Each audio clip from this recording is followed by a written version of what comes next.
नमस्कार दोस्तों, गौर से सुनिए। चैनल में आपका स्वागत है। मेरे इस चैनल को लाइक कीजिए, शेयर कीजिए, सब्सक्राइब कीजिए, अच्छे अच्छे कमेंट कीजिए। और दोस्तों, इस चैनल को सब्सक्राइब करना तो बिल्कुल मत भूलिए, क्योंकि दोस्तों अगर आप मेरे इस चैनल को सब्सक्राइब करते हैं तो मुझे एक वीडियो बनाने के लिए एक मोटिवेशनल मिलता है। तो इसलिए दोस्तों मेरे इस चैनल को प्लीज़ सब्सक्राइब करना बिल्कुल ना भूलें। तो आज मैं आपको जिस हॉरर स्टोरी के बारे में बताने जा रहा हूँ वो हिमाचल प्रदेश सोलन की है। वहाँ पे एक चुड़ैल की हवेली है और आइए मैं इस घटना के बारे में आपको मैं विस्तार में बताता हूँ। हिमाचल प्रदेश का छोटा सा कस्बा डगसाई जो सोलन ज़िले में स्थित है, आज शांति और पहाड़ों की खूबसूरती के लिए जाना जाता है। लेकिन इसके इतिहास में ऐसे काले पन्ने छिपे हैं जिन्हें सुनकर अच्छों के रोंगटे खड़े हो जाते हैं। ब्रिटिश काल में डगसाई अंग्रेज़ों की बड़ी छावनी हुआ करती थी। यहाँ बनी कई इमारतें आज भी मौजूद हैं। उन्हीं में से एक है पुरानी हवेली, जिसे लोग आज भी चुड़ैल की हवेली कहते हैं। यह हवेली 19वीं सदी में एक अंग्रेज़ अफसर कर्नल हैरिंगटन ने अपनी पत्नी एलेनोर के लिए बनवाई थी। पहाड़ों की ठंडी हवा और शांति के बीच यह हवेली किसी महल से कम नहीं थी। लेकिन कहते हैं कि एलेनोर इस जगह से कभी खुश नहीं रही। उसे कस्बे की वीरानी और जंगलों की खामोशी खौफनाक लगती थी। वह अक्सर अकेलापन महसूस करती और उदासी से घिर जाती। कहानी है कि एक रात अचानक एलेनोर ने हवेली की ऊपरी मंजिल से कूदकर आत्महत्या कर ली। गांव वालों का दावा है उन्होंने उस रात हवेली से भयानक चीख सुनी थी। जब लोग दौड़कर पहुंचे तो एलेनोर खून से लथपथ आंगन में पड़ी थी। उसकी मौत के बाद हवेली वीरान हो गई। अंग्रेज़ अफसर डगसाई छोड़कर चले गए, लेकिन हवेली की दीवारों में वह दर्द हमेशा के लिए कैद हो गया। कुछ साल बाद एक भारतीय परिवार इस हवेली में रहने आया। उन्हें सस्ते दामों पर यह मिल गई थी। पहली ही रात अजीब घटनाएं शुरू हो गई।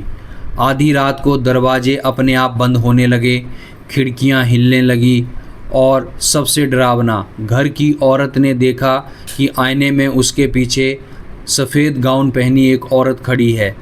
अगली सुबह वह परिवार तुरंत हवेली छोड़कर भाग गया। आज़ादी के बाद डगसाई में सेना की मौजूदगी बनी रही। कई जवानों ने ड्यूटी के दौरान इस हवेली के पास अजीब घटनाएं महसूस की। एक सिपाही ने बताया कि उसने खिड़की से किसी औरत को झांकते देखा।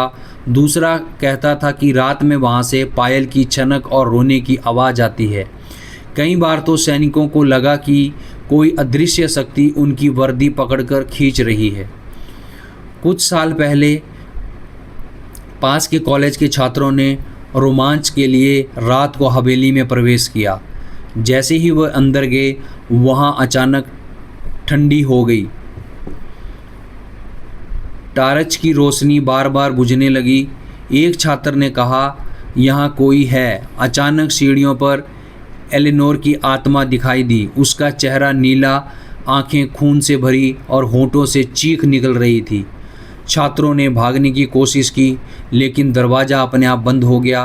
कुछ मिनट तक वो फंसे रहे। जब दरवाज़ा खुला और वे बाहर आए तो उनमें से एक छात्र पागल जैसा हो गया। उसने बार बार यही कहा। वो मेरे कान में फुसफुसा रही थी। वो कह रही थी कि मैं उसे हमेशा के लिए यहीं छोड़ दूं। आज भी गांव वाले उस हवेली से दूर रहते हैं। कहते हैं कि रात को वहाँ से औरत की चीखने और हंसी सुनाई देती है। खिड़कियों से झांकती परछाई को कई लोगों ने देखा है। जो भी जिज्ञासा में अंदर गया उसे अजीब हादसों का सामना करना पड़ा। एक स्थानीय टैक्सी ड्राइवर का कहना है, मैंने आधी रात उस हवेली के पास से गाड़ी चलाई। अचानक किसी ने खिड़की से झांककर मेरी आंखों में देखा। गाड़ी अपने आप बंद हो गई। जब मैंने फिर स्टार्ट की तो खिड़की खाली थी। कुछ लोग मानते हैं कि एलेनोर की आत्मा अपनी अधूरी इच्छाओं के कारण अब भी हवेली में भटकती हैं। कुछ कहते हैं कि उसने आत्महत्या नहीं की थी, बल्कि उसकी हत्या की गई थी और उसकी आत्मा न्याय की तलाश में है। जो भी सच हो, लेकिन यह हवेली एक डरावना प्रतीक बन चुकी है। डगसई की चुड़ैल हवेली आज भी हिमाचल की सबसे रहस्यमयी जगहों में गिनी जाती है। यहाँ की कहानी हमें यह बताती है कि इंसान चाहे कितना भी आगे बढ़ जाए, लेकिन कुछ रहस्य और आत्माएं कभी अतीत की दीवारों से बाहर नहीं आती। कहते हैं अगर आप रात को हवेली के पास खड़े हों तो ठंडी हवा के साथ कोई फुसफुसाता है, यह मेरा घर है, तुम यहाँ क्यों आए हो। तो धन्यवाद दोस्तों। अगर ये मेरी हॉरर स्टोरी आपको अच्छी लगी होगी तो मेरे इस चैनल को लाइक कीजिए, शेयर कीजिए, सब्सक्राइब कीजिए, कमेंट कीजिए और हमें अच्छे अच्छे सुझाव भी दीजिए। दोस्तों आप मेरे चैनल में वीडियो को तो देख रहे हो, पर आप मेरे चैनल को ना तो सब्सक्राइब कर रहे हो ना ही कमेंट कर रहे हो। तो दोस्तों प्लीज़ मेरे इस चैनल को लाइक भी करो, शेयर भी करो, सब्सक्राइब भी करो और कमेंट भी करो। तो धन्यवाद दोस्तों।